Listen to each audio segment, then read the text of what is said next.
Circle Theater, brought to you by the Armstrong Cork Company. Durango, Mexico. Midway between the Texas border and Mexico City.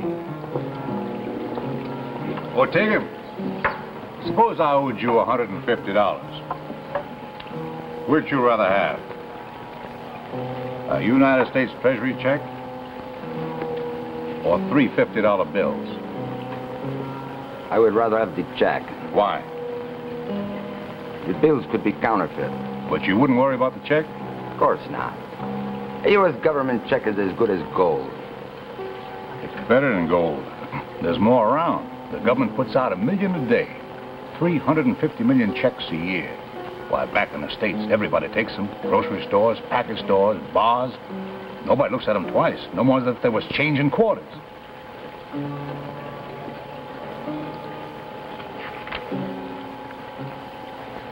Ortega, we could make ourselves some of that gold. Where? Right here. The United States government don't snoop around in Mexico. I take care of the printing. You give me protection, and I'll pay you your regular cut. Like printing money, eh? Easier. It's a lot easier to print a check than it is a $5 bill, and you get a lot more for it. And what is the competition from the others who counterfeit these checks? No competition. As far as I know, we'd be the only ones. We'll make $1 million.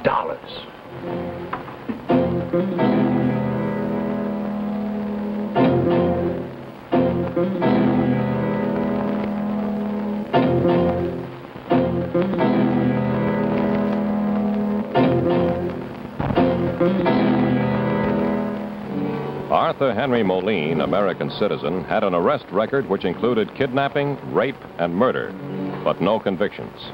This printing plant in Durango, Mexico, had already played a part in Moline's many business interests, all illegal. Everybody working late tonight? No. Everyone else is gone home. We are just trying to get ahead on the rush job. Oiga, muchacho, vaya a casa. Why did you tell the boy to go home? He's not finished with his work yet. Oh, we can finish tomorrow. We don't want him around right now. Well, you want to get us in a little poker game, huh? Oh, maybe later. What I want right now is some of your expert advice. You ever see one of these before? U.S. government check, of course. Well, tell me now, just how hard would it be to print up a batch? Well, not near so hard as printing money, could it be? No, but it would be harder than when we made driver's license and credit cards. Just give me an idea how a fella go about it. Let me see.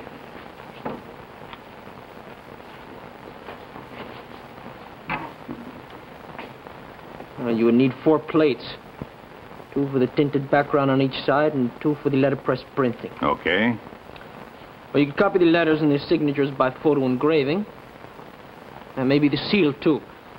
But for the background design, this word treasure interwoven all through, you would need an artist to draw it.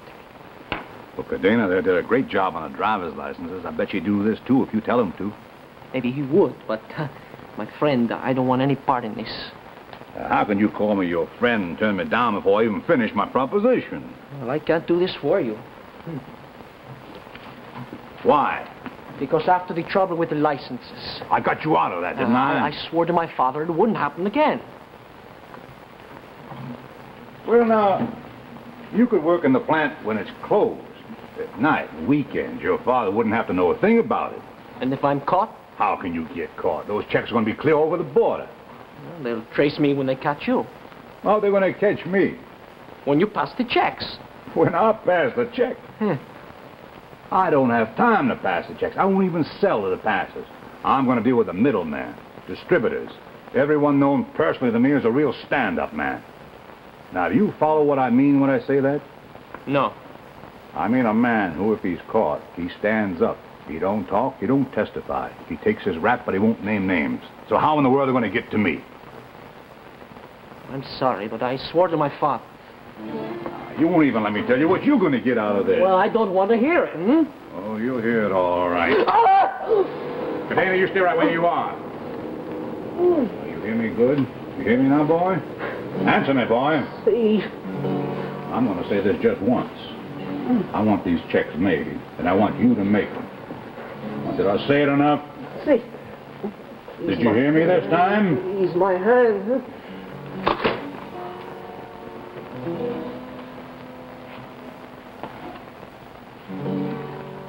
We're going to stay friends, ain't we? See. Oh, you're going to get $2 a check, amigo. That's what I said. Why, once we get rolling, you could be a millionaire. Now, don't that make your hand feel better? For the pantograph background of the counterfeit checks, the artist drew one U.S. Treasury segment. Duplicates of the segment were put together to form an oversized design, which was reduced photographically to the exact size of the check. This step concealed minor flaws in the drawing. A plate was then made for the face of the check. It was placed on a lithograph machine, which was used to print the background of the checks.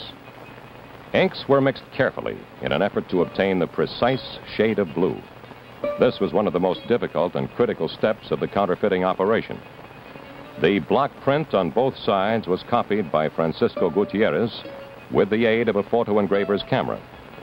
The actual printing was done in 4 steps, 2 for each side of the check. The business machine perforations were made laboriously with an ordinary 2-hole punch converted to cut rectangular holes instead of round. Names, addresses, and amounts were done on a standard typewriter. Philip A. Miles, Route 12, Box 3000, Morrissey, Alabama. That's Morrisscy. That's $146.20. You make 250 checks like that. You make the rest out to John B. Williams, Post Office Box 9420, Honeywell, Louisiana. $164.11. I want all 500 checks finished and ready by Saturday. Saturday? What I said, full day's drive to the border, and I want to go through customs Sunday afternoon. Sunday afternoon in a Mexican city of any size is devoted to the bullfight. In border towns such as Nuevo Laredo, the bull rings are crowded with thousands of Americans who drive over for the spectacle and drive back immediately afterwards. With long lines of impatient motorists waiting at the border, customs inspection is necessarily brief. Moline timed his crossing attempt for the height of the rush hour and brought a woman along to lend a holiday air. American citizens? Yes, sir. Drove over this morning, taking a bullfight. You bringing any merchandise back with you? Well, just a couple of bottles of tequila is all. Cost me $3.30. All right, go ahead. Under the tequila were 500 counterfeit checks.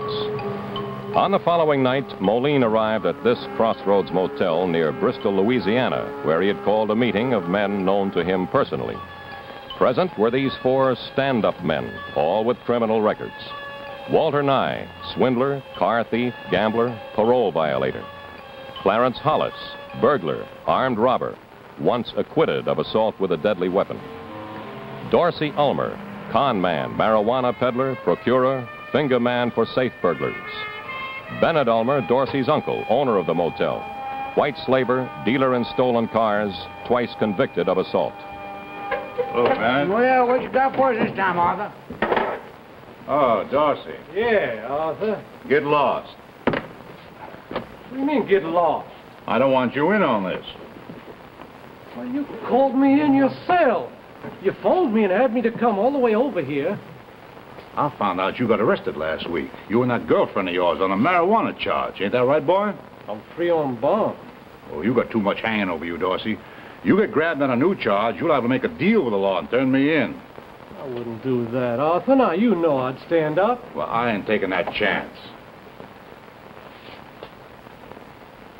Uncle Ben, now that's not You never right. mind your uncle, boy. You got about 3 seconds to get out of here.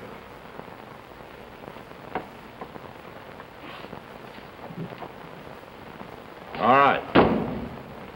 Well, now, I got something new for you. You stole all them checks. Nobody stole them. I had them made. Counterfeit government check?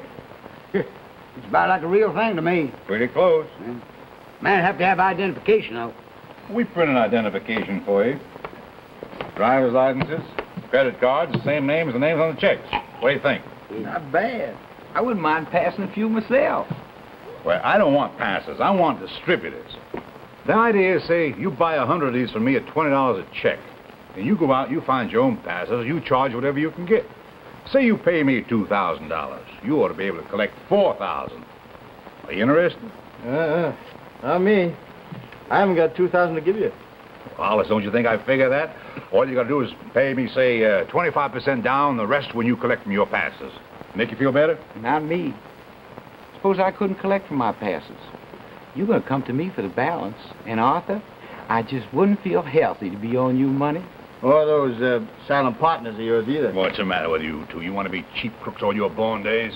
Here, I'll offer you $1 million proposition. You ain't got the guts to take it. Arthur, how many checks you got here? 500. I'll handle them all. Well, now, that separates the men from the boys. All right, boys, you can go now.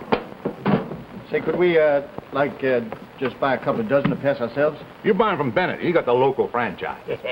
$40 a check, boys. Well, we just have to get some cash. We'll come back later. You do that. $2,500 down, okay? Okay. Now, Arthur, how'd I get some more checks when these is gone? Well, first you make sure you pay the balance on this batch first, hear me? Yeah, I hear you. Now, you let me know when you want more, and I'll arrange for you to come down and pick them up. Where? Durango. You drive down, you go to the hotel. Have somebody take care of you. You mean I gotta go all the way to Durango and haul this stuff myself? Well, I ain't gonna haul it for you, Ben. You just one distributor in the territory. I'm setting up other men in other territories from Texas, clear East Atlantic Ocean, as far north as we can spread. Now, each distributor supplies his own operation. I'm gonna have this thing working so smooth that I won't have to lay a hand to it myself. Oh, except to this, that is. Adios, amigo.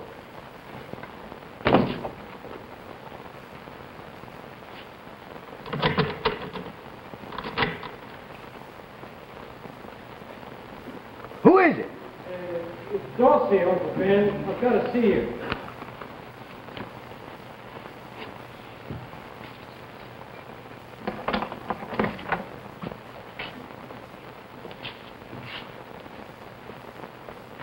You been hanging around back there?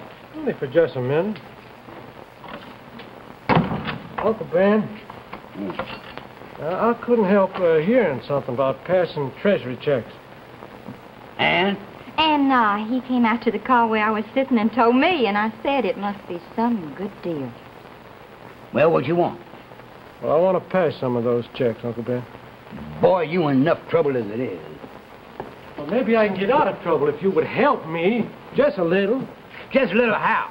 Ben, I was talking to a lawyer today, and he's a real good lawyer. And he said he thinks maybe he can get us off our marijuana charge, but first, he wants a $5,000 retainer. Yeah. Now, Ben, if Dorsey could work some of those checks, well, maybe he could raise the money. Well, you just better get up some other how, boy. Moline don't want you in on this. Ben, aren't you this boy's blood kin? Oh, my. Well, we're on a narcotics charge. Yeah, and we ain't got but $1,000 between us. You got $1,000? Yeah? What good is that?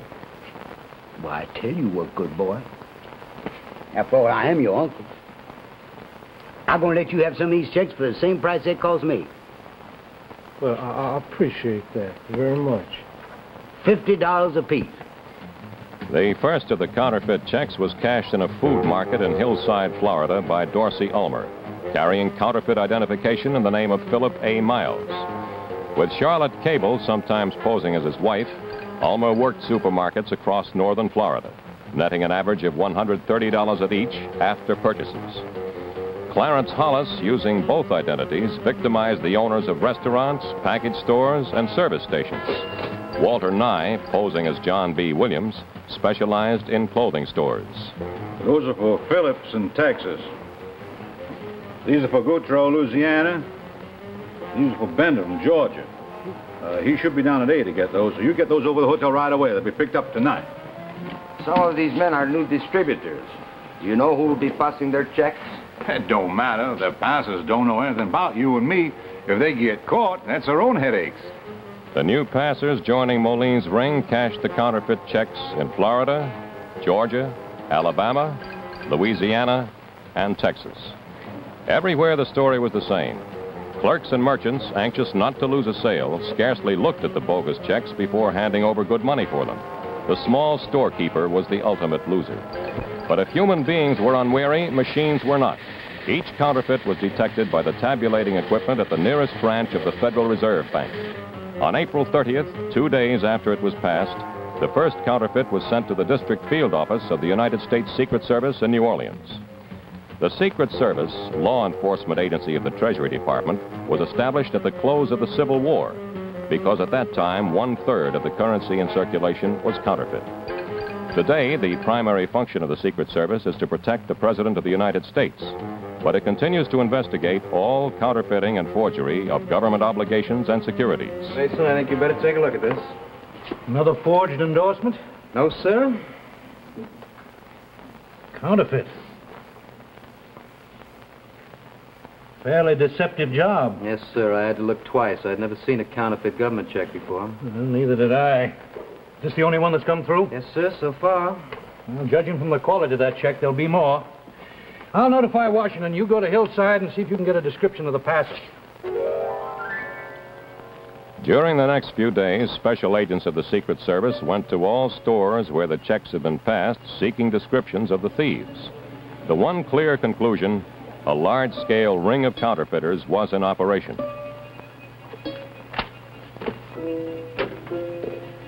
Confidential warning notice headed, "Please do not publicize." Counterfeit U.S. Treasury checks have been received, made payable to Philip A. Miles or John B. Williams, bearing symbol 9005. It's a fairly deceptive counterfeit.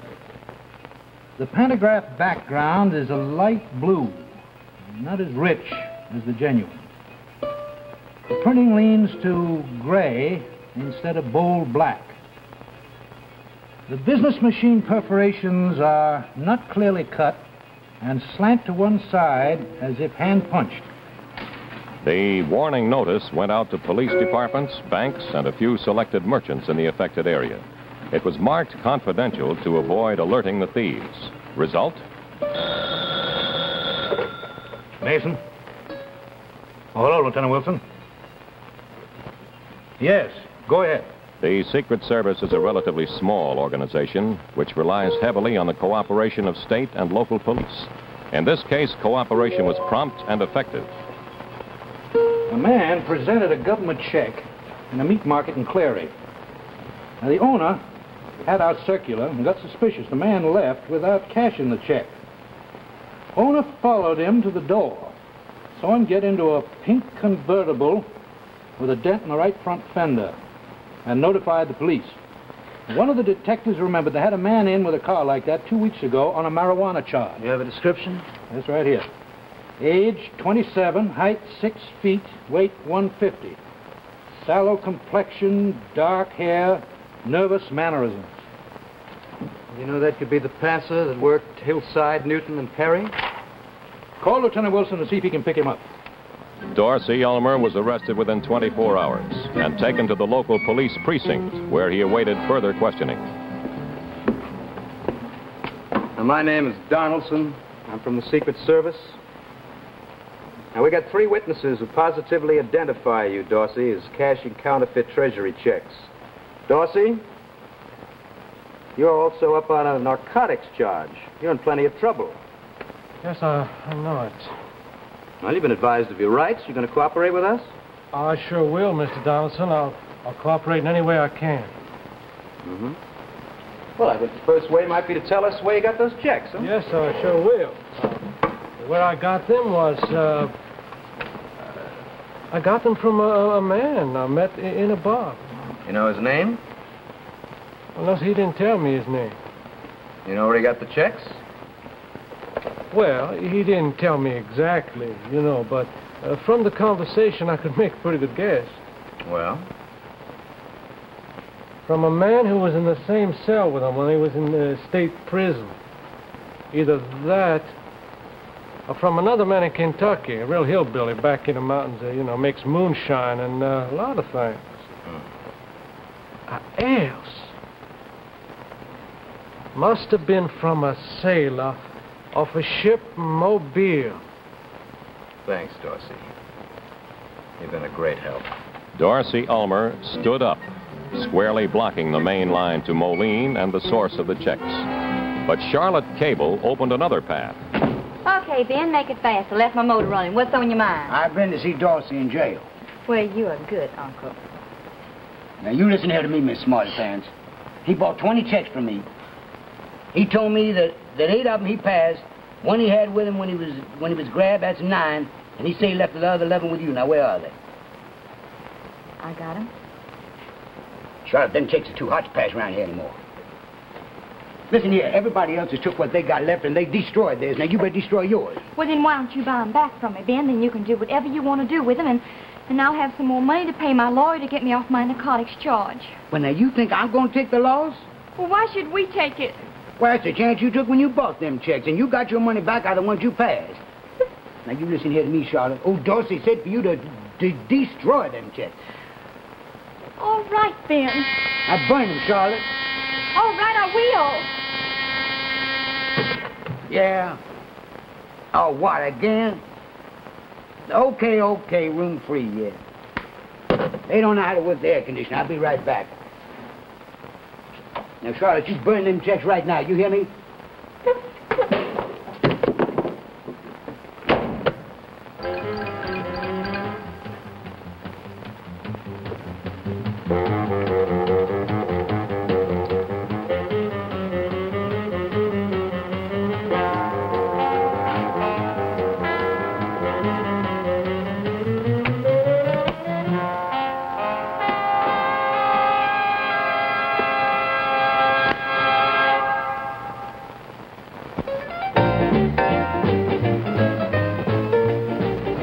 Following the arrest of Dorsey Ulmer, Charlotte Cable worked part-time as a waitress in a small bar near Baton Rouge, Louisiana, and full-time at trying to sell the 11 checks still in her possession. I get it. Keep the change, honey. Woo! It takes a stranger to appreciate me. Don't needle a local talent. How are they going to get prosperous? I can't do business here. You looking to do business? Maybe. Why don't you say so before? Jack's over. Beats me. Well, maybe we got a deal for you. Mind standing up first?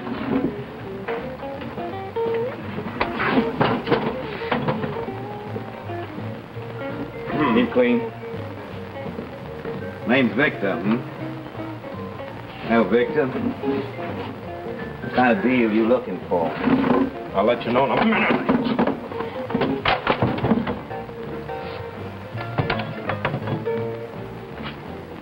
Now, look.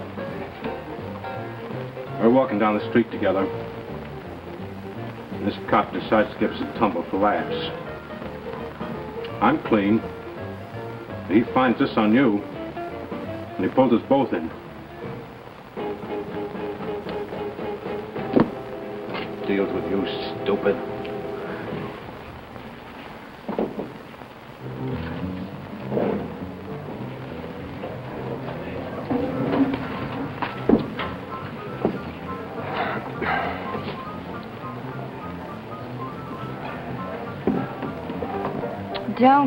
Don't sell this place short, because there's 1 or 2 good deals around. Like what?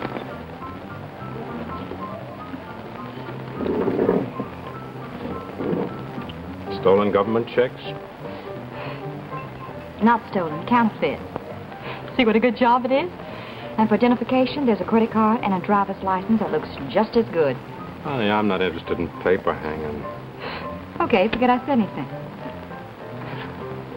I got some friends in New York, though. They could be. I had you figured for New York. How many of these you got? 11. And you can have them for $50 apiece. 25. Forget I said anything.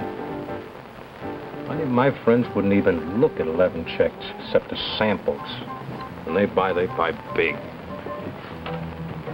Well, if you put it that way, you got $275? Cut the checks.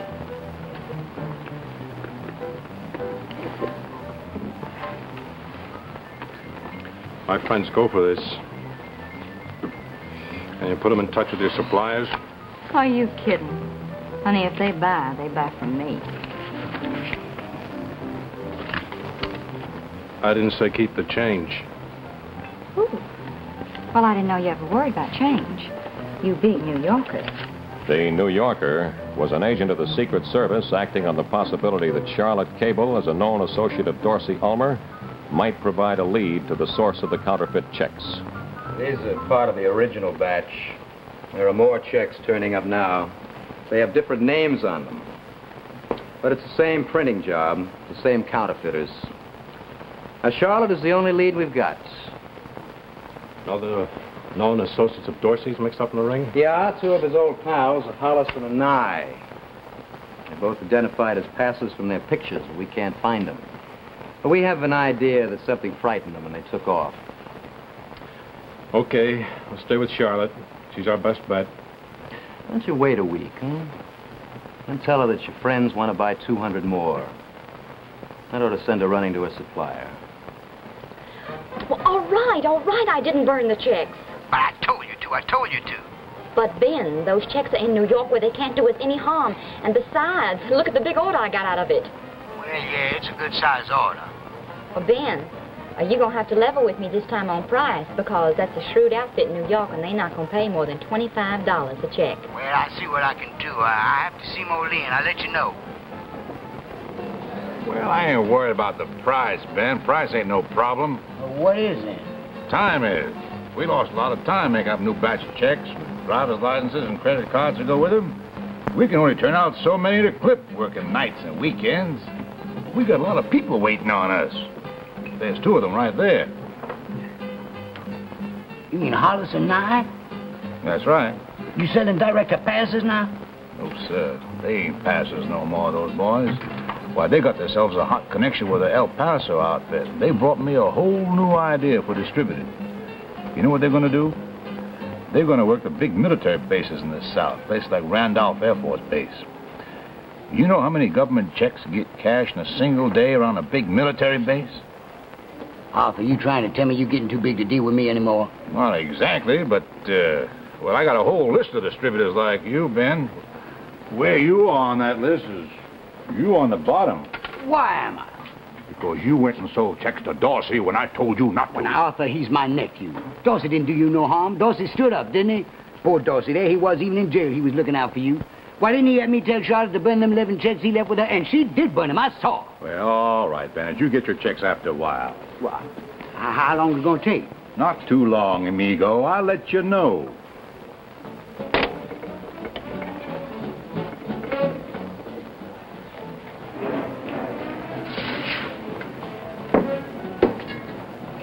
Well, So?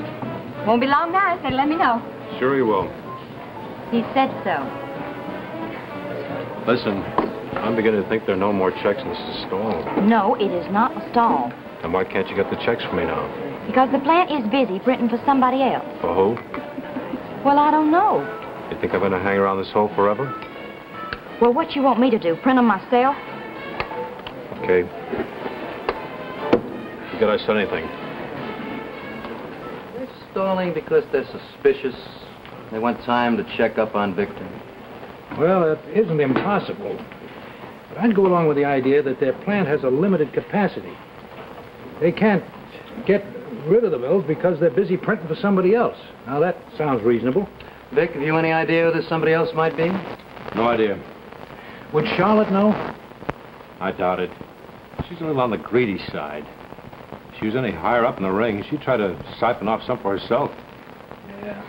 Look, if we can't put them out of business, and we can't get to the source, isn't there some way that we could sort of slow them down? Yes. Can we siphon off some of those checks? In other words, can we get them to print for us instead of for somebody else? Well, the only way would be to make a more attractive deal. Yes. I'd try to buy 200 checks. I could make it 1,000. Why not? But I can't ask for any more. I'd begin to look ridiculous. That's right. And since we don't know how big this other proposition is, we don't know how far we have to go to top it. You mean you think an order for 1,000 checks wouldn't impress them enough? Might not. Raise the price. Can't do that. When you place a larger order, you don't offer more money, you offer less. Maybe I can suggest something. You know, profit isn't only a matter of price. Efficiency's a factor. The faster they put out the checks, the more they stand to profit. The idea is to make the deal attractive. Well, if you can't increase your price, show them how to increase their efficiency. Well, I don't get it. If the plant can't spare the time to print you up 200 checks right now, how's it going to find time to print you up 1,000 checks right now? I'm going to make it easier for them. Well, now, how is 1,000 easier than 200? Look, here's my proposition. My people like the checks fine, but they're not too happy about the names on them. Williams, Miles, maybe down here, everybody looks like a guy named Williams. But in New York, in Chicago, you got to operate with guys that look like Kosciuszko, say. Yeah? So, what we want is checks with a lot of different names like that on them. And you think that my supply is going to print you up a lot of different checks with a lot of different names on them and a lot of different identification papers to match? No. You don't have to print no names at all, no identification papers. We supply the identification papers and we fill in the names ourselves. All we want is blank checks. Blank checks? That's right. Everyone the same. No handwork. The machine rolls them off and they ship right out. Well, I'll tell my supplier and see if he's interested. He'll be interested, all right. You just tell him. His way works like a local yokel. My way goes into mass production. You tell him that. You tell him that I'm offering him to play for the jackpot. But if he wants it, he's got to make it fast. Moline, operator. That's M-O-L-I-N-E. Mr. Arthur Moline in Durango, Mexico. No, operator, that's Durango. Yes, ma'am. Yes, ma'am. Fine. Now, would you please? And see how fast you can put the call through. Sometimes take 2 hours, sometimes take 2 minutes. Take Moline about 2 seconds to grab this deal. Listen here, Charlotte. You sure this New York bunch ain't just shooting the breeze with you? Ben, I know they want to do business. The only thing is, well, they're not going to pay $25 a check on this order. They only going to pay $20. Now, who told you that you could make deals? Did you tell them we'd take 20? No. I swear, Charlotte, But Ben, that's $20,000 in cash. Cash. All cash? All cash. You think I'd make a deal for credit? I'd have to wait for you to get paid before I got my share. Who all coming down with this money? Nobody. They sent it in air mail to this friend of mine. You mean one man going to handle the whole thing? That's right. I said I'm not meeting a bunch of people I don't know. I'm just meeting him. Charlotte, this here man, you got any idea where this stuff come from? Well, now, Ben, you think I'd tell him? I just mean like it's a long way off, like it's a good-sized trip to go pick it up. You ever happen to mention anything like that to him? Did you, Charlotte? No, I did not. Hello? Oh, yes, ma'am. Yes, this here's a party place to call in Mexico, but, operator, I changed my mind. Cancel it. Now, Ben, what'd you do that for? I cancel the call, not the deal. The deal's on. Without asking Moline? Charlotte, you know my cousin George? Who? George Gavin. He got a little filling station down on the highway near Mariposa Corners. Well, I might know him, but... Now, listen here to me, Charlotte. You can't miss the place. Ain't a house, a barn, nothing. Nowhere's in sight. You drive your friend down there and you pick up them checks, yeah? When? Well, how long's it going to take your friend to get the money? For just about 2 days after he calls New York. All right, you have him call, and then you have him there Wednesday night. Well, now, Ben, can you get the checks from Moline so fast? Never you mind Moline.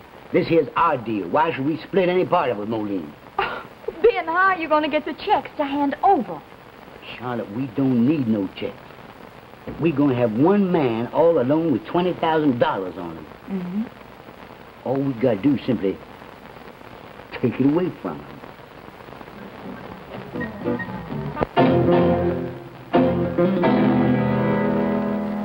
Wednesday, June 20th. In Washington, new victims on the Secret Service map showed the counterfeit ring to be expanding. In Louisiana, a single agent continued to search for the source.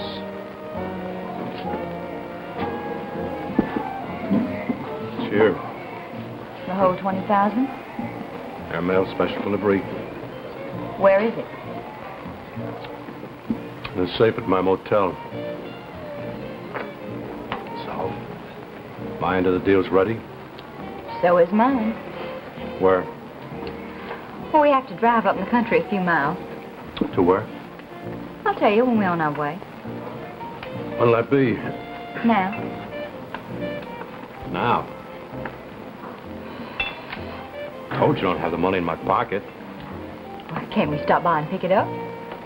Sure, but why such short notice? Just because you told me you were in such a powerful hurry to get back to New York. Let's move.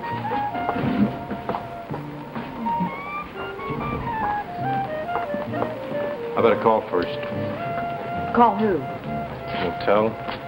No calls. I just want to ask him to keep the boss around, but open the safe. Otherwise, we'll have to wait all night. What?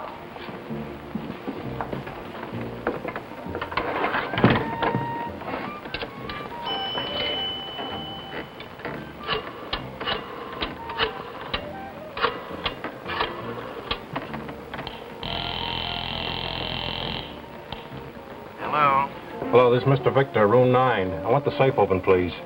Hey, when are you leaving the bar? Right now. Can you stall? Give us time to put a tail on the car? No good. Too conspicuous where I'm going.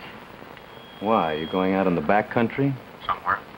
Somewhere out in the country in the middle of the night with no protection? Does that sound appetizing to you? Not particularly. Well, then find out whether they have the checks before you go. May not be possible. Look, if they don't have the checks, it means they're going to take you for the money. Now, make sure that isn't the case or don't go. Fine. 2 months' work. I back out now. And what have we got to show for it? If you don't back out, we may have a dead body. Well, come on. They, can't seem to find the guy. Then why are they talking on the phone? I was asking if somebody else knows the combination. They don't. Stop lying. You don't want to go with me right now. Okay. I'll level with you, Charlotte. I'll go. But I'm not taking the money along. Why not? I have an allergy about wandering about in the pine woods with $20,000 in my pocket. Especially when I don't know what I'm going to get for it. Where are you going to get checks? Checks. Let me see the checks first, and then I'll get the money. That's out. In other words, you ain't got the checks to show. Well, if that's what you think, why aren't you going back to New York? Okay. You just gave me some good advice. Well, go ahead, you foul ball. You lousy four-flusher. Vic! Listen, Vic, call me, will you? I mean, give me a few days first to get things straightened out, and then call me from New York. After all, this is a good deal, and nobody likes to see a good deal get away. Sounds like a good idea to me, don't it, Arthur? I mean, blank checks, and you don't have to take the time to print up identification papers. Does that sound like a good idea to you? Oh, Digger? It has big possibilities, no? Very big possibilities. I was aiming to work up to something like this, but I just didn't figure on getting there so fast. Well, Arthur, I must just read your mind. Because the very minute old Charlotte come to know this here proposition, I just jumped in my car and I tore right on down here as fast as I could. Francisco, You got me. how far are you along with those military checks? Well, Cardenas to finish the artwork for the Defense Department ID cards. Well, you tell them to forget about that for now. You print up a big batch of blank checks. A week after his return to New York, the undercover agent telephoned Charlotte at the bar in Louisiana. Hello? Hello, Charlotte. Victor. How you doing, kid? Hi, Vic. I'm fine, and I got some good news for Yeah? you. Yeah, everything's worked out. You can come down any time next week, and I'll have the stuff ready and waiting. You mean you still haven't got the checks? I'll have it this time for sure. Come on, Charlotte. You're making me look like a monkey with my own guys. No, Vic, really, All right, I'll tell you what. You give me your number, and I'll call you as soon as the stuff comes in. Plaza 52598, room 802. It's a hotel. And don't call me until you got it like in your hands. You think they're still trying to play tricks? No, it's not that. They want me to play in their own backyard. But if I go down there again, I'm not going to get to see anybody but Charlotte. I got to reach higher up. Suppose you made them do some traveling. Would they trust Charlotte to go alone and bring back all that money? No, they'd send somebody more important. But how do I make them travel? Hey, Tom. Give them a week. You think you can grow a mustache? At the end of the week, Charlotte telephoned the hotel, reaching an undercover extension connected directly with the Secret Service office.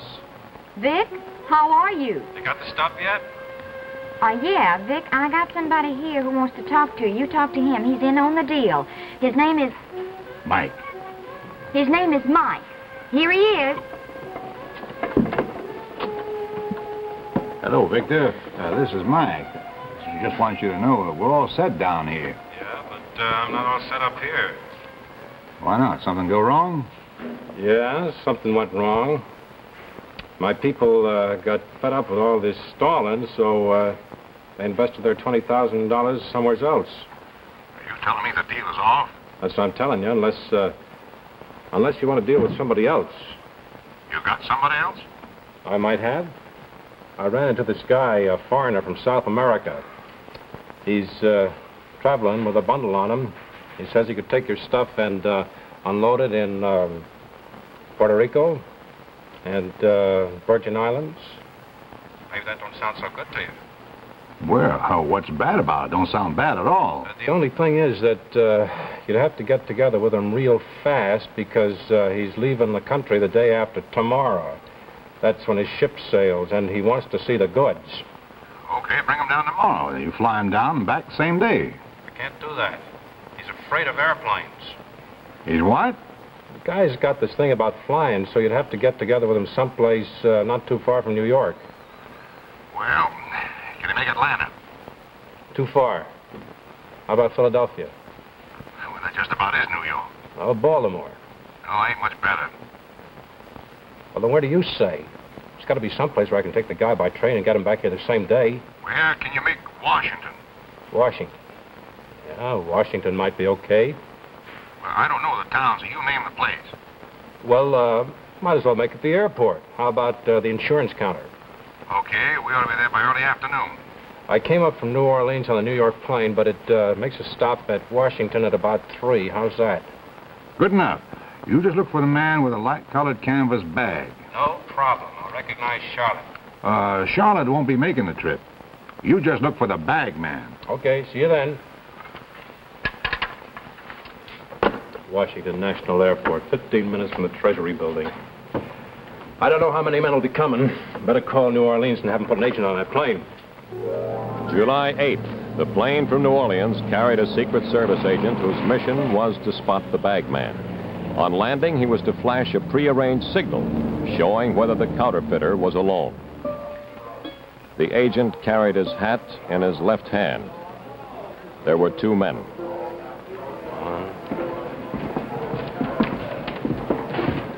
There's the bag man.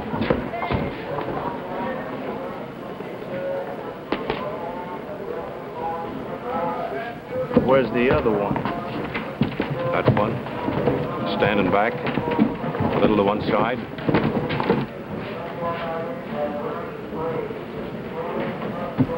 Laying back. If we grab the bag man, he's not implicated. Then he's the bigger fish. Let's see if we can't hook him.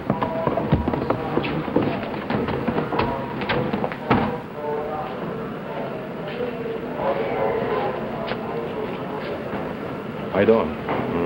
I'm Victor. Is that Mike?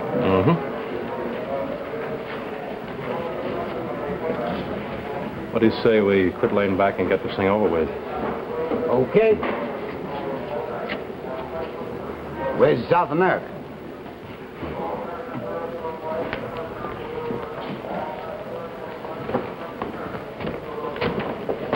Buenos dias, amigo. Let's see the checks.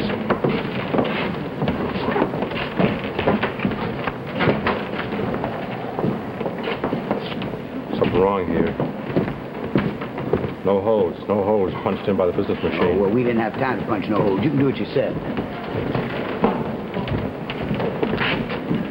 Show us how. Nothing to it. You just put the check through a little bit at a time, and you work the handle like that, that's all. See? Okay, does that do it? That does it all right. Secret Service, you're under arrest. At this point, although the Secret Service had a large catch of counterfeit checks, it seemed to be no closer to the source. On July 9th, Charlotte Cable was arrested in Baton Rouge, Louisiana. I don't know what that bag was full of. I never even laid eyes on it. What about those 11 checks you sold yourself? Oh, I got those from Dorsey. And you got him locked up, so if you want to know, why don't you ask him? Charlotte Cable stood up. Bennett Ulmer was held in $50,000 bond. And I just ain't no use you asking me no more questions, because I don't know no answer. Where'd you get the bag and the checks, huh? Me? Well, I had an uncle die, and he left it to me in his will. Bennett Ulmer stood up. But actually, the discovery of Bennett Ulmer as an important figure in the ring was in itself a new lead. Agents combed Ulmer's motel in search of clues. One came up with a telephone bill. Hey, take a look at this. He was consistently placing long-distance calls to two places, Dover, Alabama, and Durango, Mexico. The telephone number in Dover, Alabama, was traced to a bar and grill owned by Arthur Henry Moline. The name Moline also appeared in Bennett Ulmer's arrest record as a known associate. The file on Moline's telephone showed a great many calls to and from Durango, Mexico. During the last week in July, a Secret Service agent was sent from the field office in San Antonio, Texas, to Durango, Mexico. With the full cooperation of the Mexican authorities, Walter Nye and Clarence Hollis were arrested. Now, you take those plates, all four of them. You collect all the stuff around there. Every check, every card. You don't leave a scrap in that shop, you hear me? See, I understand. You want me to destroy everything. I don't want you to destroy nothing. I want you to wrap it all up nice and neat and take it to Monterey and hand it over to Ortega. Now, you think you can do that easy enough? See. Then we're clean. We don't have a thing in the world against us. What about Hollis and Nye? All right, you identified me, you grabbed me. Okay, I passed the checks. What else you want to know? Just one more thing, Hollis. Where did you get the checks? Well, I got them from Nye. Hall said he got them from me? Mm-hmm. Seems to me I got them from him. Hollis and Nye stood up. By July 29th, the Secret Service had effectively halted the entire counterfeit operation. But it could not prove a case against the ringleader. For the course of Moline's criminal career, this was par, until the agent in Durango showed Moline's photograph to employees of the few printing plants in the area. The boy at the Prensa Gutierrez said that he had seen this man at the plant many times after hours, talking with Cadena, the artist, and with the boss's son. A thorough search was made to uncover any possible evidence that the printing plant was involved in turning out the counterfeit checks. A spoiled plate was found, forgotten by the counterfeiters. I was forced to do it, I swear to you. I didn't want to, but he forced me. You identify this as the likeness of the man for whom you printed counterfeit United States Treasury checks? See, I do identify it. The artist Cadena also identified the photo. Arthur Henry Moline was indicted by a federal grand jury in Texas and arrested in Alabama. Yes, I'd like to make a statement, which is this. I hire a good lawyer. I pay him good money. I expect he knows a good way to take care of this entire matter. Arthur Henry Moline is now serving his sentence in federal prison.